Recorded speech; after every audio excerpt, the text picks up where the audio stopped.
not ashamed of the gospel, for it is the power of God to salvation for everyone who believes. My name is Ashley Baugh, and this is my testimony.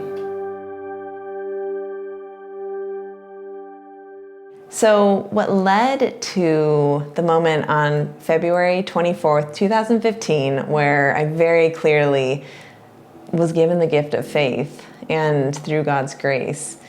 I had a friend from high school. I had done some Bible study with her, and she was like, Ashley, we were juniors in college at the time, 21. She was like, we got to find a Bible study. And I remember being like, I am so uninterested in that. But I did have a bit of a people-pleasing nature. So I was like, oh, I'll help her find one, I'll do it for her. And so my dad happened to ask, what do you want prayer for? So I said, I guess, me and Allison want to find a Bible study. So my dad was very excited. He was like, there's a women's Bible study starting at Table Rock in February. And I was like, awesome. Okay, I'll sign us up. So I show up 30 minutes late to the first one because I just didn't care. And I thought I was so cool. And all these women are staring at me like, oh, Ashley Baugh. And I'm like, hello, everyone. Thinking I'm awesome. I speak Christianese. They won't know a thing. My life is very contrary to what they're pursuing. And so I remember sitting at this table and got along with everyone, still knew the lingo, knew the scripture. But at the end, this woman stands up to pray. I had never met her. She didn't even go to the church at the time, but had been invited.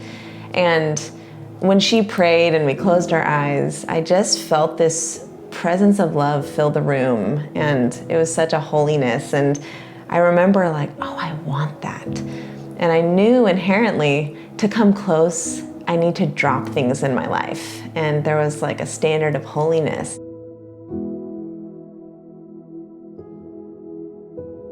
So I kept coming to the study, and by the fourth week, February 24th, I remember, even though I didn't believe that prayer really worked, because I didn't believe that God really would speak or listen or care that much. But I did pray, Lord, just help me to sit where you want me to.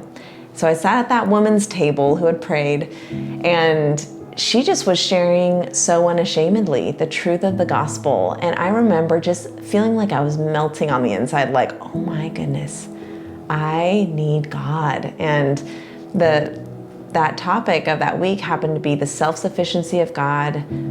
He doesn't need us, he wants us, and we deeply need him.